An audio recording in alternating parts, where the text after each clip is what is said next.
Baiklah, Assalamualaikum warahmatullahi wabarakatuh.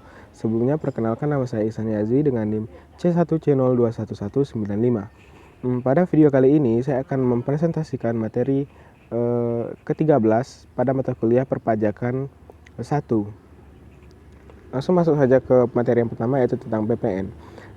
PPN adalah pungutan yang dikenakan dalam setiap proses produksi maupun distribusi. Itulah alasannya kita sering menemukan PPN dalam transaksi sehari-hari. Sebab dalam PPN, pihak yang menanggung beban pajak adalah konsumen akhir atau pembeli. Ada beberapa barang dan jasa yang tidak termasuk ke dalam pungutan PPN. Salah satunya, contohnya adalah barang hasil pertimbangan atau hasil pengeboran yang diambil langsung dari sumbernya dan jasa di bidang pelayanan sosial. Penentuan besaran tarif PPN diatur dalam Undang-Undang Nomor 42 Tahun 2009 tentang pajak pertambahan nilai barang dan jasa dan pajak penjualan atas barang mewah. Berikut ini daftar tarif dari PPN. Tarif PPN 0% berlaku untuk ekspor barang kena pajak berwujud, barang kena pajak tidak berwujud, dan ekspor jasa kena pajak. Tarif PPN 10% berlaku untuk semua produk yang beredar di dalam negeri, termasuk di daerah zona ekonomi eksklusif dan landas kontinen yang di dalamnya berlaku undang-undang yang mengatur tentang kepabeanan. Tarif PPN atas barang mewah ditetapkan paling rendah 10% dan paling tinggi 200%. Khusus untuk barang dan jasa yang terkena tarif PPN 10%, besaran tarif tersebut masih dapat diubah menjadi paling rendah 5% hingga paling tinggi 20% mengikuti peraturan pemerintahan yang berlaku. Yang kedua adalah PPNBM. Pajak penjualan atas barang mewah merupakan pajak yang dikenakan pada barang yang tergolong mewah yang dilakukan oleh produsen, pengusaha untuk menghasilkan atau mengimpor barang tersebut dalam kegiatan usaha atau pekerjaannya. Salah satu alasan kenapa pemerintah menganggap bahwa PPNBM ini penting adalah untuk mengendalikan pola konsumsi atas barang yang tergolong barang mewah. Barang-barang yang tergolong mewah dan harus dikenakan PPNBM ialah barang yang bukan kebutuhan pokok, hanya bisa dikonsumsi masyarakat tertentu, hanya dikonsumsi oleh masyarakat berpenghasilan tinggi, dan yang dikonsumsi hanya untuk menunjukkan siklus atau kelas sosial.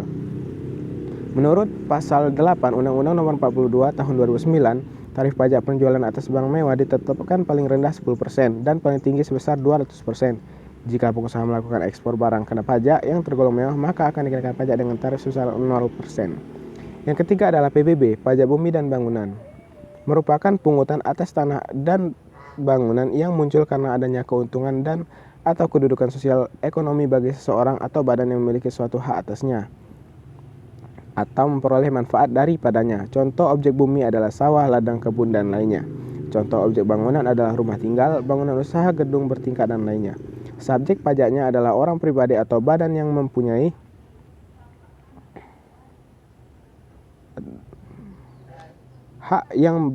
hak atas bumi dan memperoleh manfaat atas bumi, memiliki bangunan, menguasai dan memperoleh manfaat atas bangunan.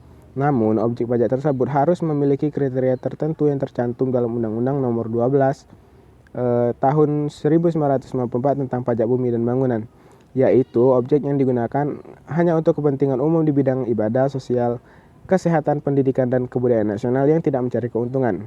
Digunakan untuk kuburan, hutan lindung, hutan suaka alam, wisata. Objek pajak yang digunakan oleh perwakilan diplomatik, konsultan, badan, atau perwakilan organisasi internasional yang ditemukan oleh Menteri Keuangan. Tarif pajak bumi bangunan yang berlaku sejak dahulu hingga saat ini masih sama, yaitu sebesar 0,5%. Yang ketiga adalah BPHTB. BPHTB sendiri merupakan pungutan atas perolehan hak atas tanah atau bangunan.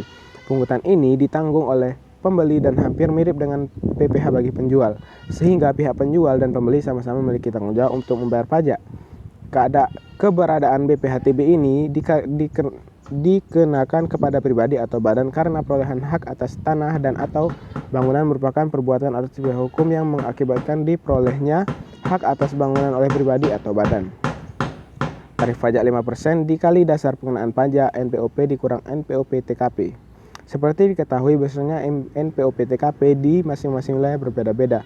Namun berdasarkan Undang-Undang Nomor 28 Tahun 2009 Pasal 87 Ayat 4 ditetapkan besaran paling rendah sebesar 60 juta rupiah untuk setiap wajib pajak. Dan yang terakhir adalah bea materai. Bea materai adalah pajak yang dikenakan atas dokumen yang bersifat perdata dan dokumen untuk digunakan di pengadilan. Sedangkan mengutip dari laman DJP, bea materai merupakan pajak atas dokumen yang terutama sejak saat dokumen tersebut ditandatangani oleh pihak-pihak yang berkepentingan atau diserahkan kepada pihak-pihak lain jika dokumen itu hanya dibuat oleh satu pihak. Menurut Undang-Undang Nomor 13 Tahun 1985 tentang bea materai, disebutkan kalau fungsi materai adalah pajak dokumen yang dibebankan oleh negara untuk dokumen tertentu. Jadi, pada dasarnya bea materai adalah pajak atau objek pemasukan kas negara yang dihimpun dari dana masyarakat yang dikenakan terhadap dokumen tertentu. Subjek bea materai pihak yang menerima atau mendapatkan manfaat dokumen, kecuali pihak yang bersangkutan menentukan berbeda. Jika dokumen dibuat secara sepihak seperti kwitansi, bea materai terutang oleh penerima kwitansi. Jika dokumen dibuat oleh dua pihak atau lebih, seperti surat perjanjian, masing-masing pihak terutang bea materai. Dokumen yang dikenakan materai adalah surat perjanjian, akta notaris, surat yang memuat sejumlah uang, surat berharga. Sekedar mengingatkan, tarif tunggal bea materai 10.000 sudah berlaku sejak 1 Januari 2021. Sementara ini materai 3.000, 6.000 masih berlaku selama masa transisi hingga Desember 2021. Sekian presentasi dari saya akhiri. Wassalamualaikum warahmatullahi wabarakatuh.